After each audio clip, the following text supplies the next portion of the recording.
What is up, everyone, and welcome back to Break the Cycle podcast with Abe and Jenny. I Yeah. am a mindset and movement coach. I specialize in teaching people how to move correctly. And Jen, what do you do, babe? I'm a weight loss and mindset coach, and I teach women how to get out of their own way because I know I was in my way for so long. Dude, yes.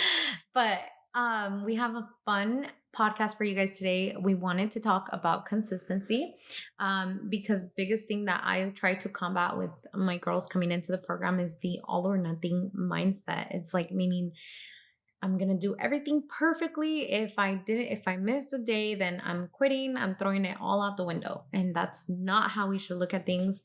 Consistency for me, for example, it was going through trial and error, continuously learning, continuously trying to get more information about what I'm doing and applying the actions. There were days where I didn't feel like working out, and those thoughts were so strong. And what I did was just be aware of them. Don't be scared of them.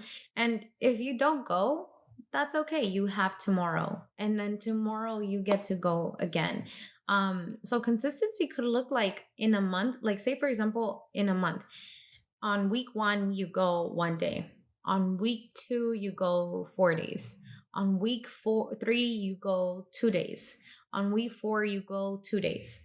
Right? So you're not perfectly like you're not there, but you've been going to the gym or you've been working out for 4 weeks. You have. Like, don't let anyone take that away from you. And so we have to look at consistency like that. Because if we zoom out and we're like looking at the 5 years, if you go to the gym once a week for 5 years, you're a gym goer. hmm Like that's consistency. Yeah.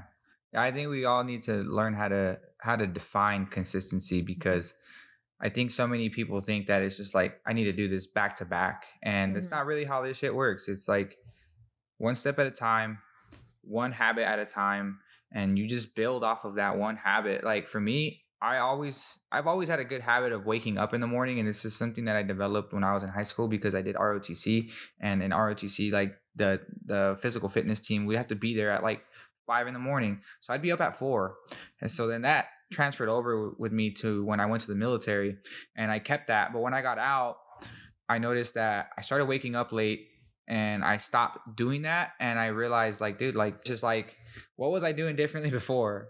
And I was waking up earlier, and the first thing I did was working out. So I realized when I started or restarted my fitness journey is like, hey, I need to be up early because I already have the habit of waking up early and going to the gym. Well, you were forced. Yeah. Remember, he was actually forced to go early. So I made him like restart that habit hmm forcefully. Because it was during the pandemic Yeah. and he couldn't go like during the day because he had work, and then also I had work.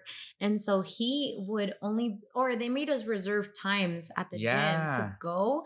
And the only time that was available during that time was 3 a.m. Yeah. And then And if we try to go after that, it would be like there would be no times available, or anything that I ever wanted to fucking use was always taken up. yeah, so it So was so funny because it forced him to start waking up earlier because before that he wasn't doing it.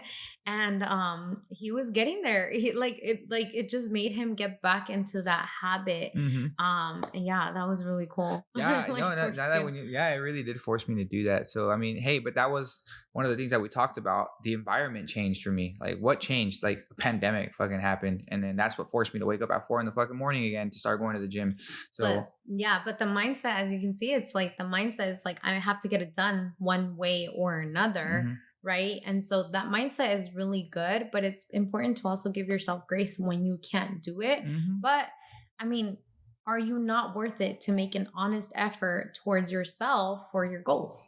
Yeah, Are you not worth it? I You think that's are the worth most it. important question that you should ask yourself is like, Mhm. am I important enough to show up for myself? Because a lot of people show up for their work and we don't even fucking like our jobs. Yeah. So yeah. Yeah. We show up for all kinds of things, parties that we don't hmm like, or whatever it is, right? hmm And we show up because we want to be there. And usually, like, for all those things that you don't like to do, like, there's always a good that comes from it. Like, if you don't like work, but you get some skills about working with people. You get skills, like you get to meet people, you get to do all this type of stuff. So it's always good to show up for yourself in whatever environment that you're getting yourself into. Yeah, I think the consistency that you should have is showing up for yourself. And I think that's going to be a topic because we're talking about that a lot lately. Yeah. But Yeah. I love that. So this is the end of our 5-minute chat. Thank you guys for watching. I'm Abe. She is Jen. And we appreciate you guys. we're so grateful for you. Have a good night, Thank you. evening, day.